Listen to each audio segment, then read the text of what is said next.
네, 저희 KBS는 어제 부산의 한 코로나19 생활치료센터에서 숨진 채 발견된 남성의 사인이 복막염으로 밝혀졌다는 소식 전해드렸습니다.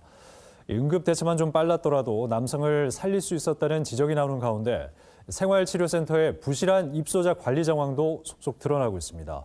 정민규 기자의 단독 보도입니다. 50대 남성이 입소 8일 만인 지난달 1일 숨진 채 발견된 부산의 한 코로나19 생활치료센터입니다. 국립과학수사연구원의 부검 결과 남성의 사인은 코로나19가 아닌 12지장 궤양 천공에 의한 복막염이었습니다. 숨진 남성은 당뇨와 고혈압 등의 기저질환을 앓고 있었는데 입소 전 작성한 상태 기록지에도 이런 점이 적혀 있습니다. 당뇨 같은 만성 질환자는 생활치료센터 운영 지침에 따라 수시로 건강 상태를 확인해야 합니다. 하지만 의료진이 작성한 일지에는 남성이 복통을 호소하자 소화제 세알을 줬을 뿐입니다.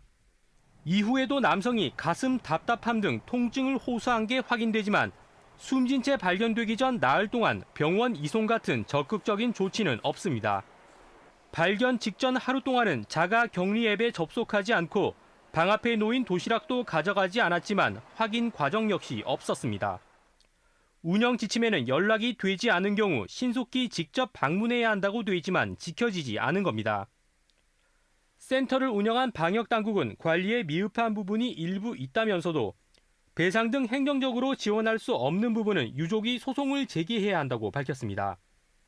국가의 방역 정책을 따랐던 유족은 이제 자치단체 등을 상대로 소송을 벌여 잘잘못을 가려내야 할 처지에 놓였습니다.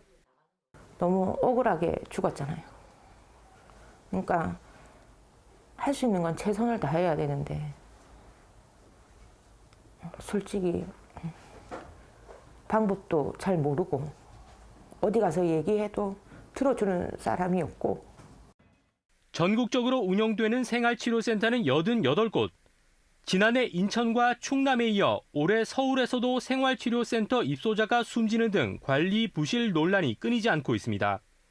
한편 수사에 나선 경찰은 센터 관계자를 불러 관련 규정이 지켜졌는지를 조사하는 등 관리 부실과 이번 사건과의 인과관계를 들여다보고 있습니다. KBS 뉴스 정민규입니다.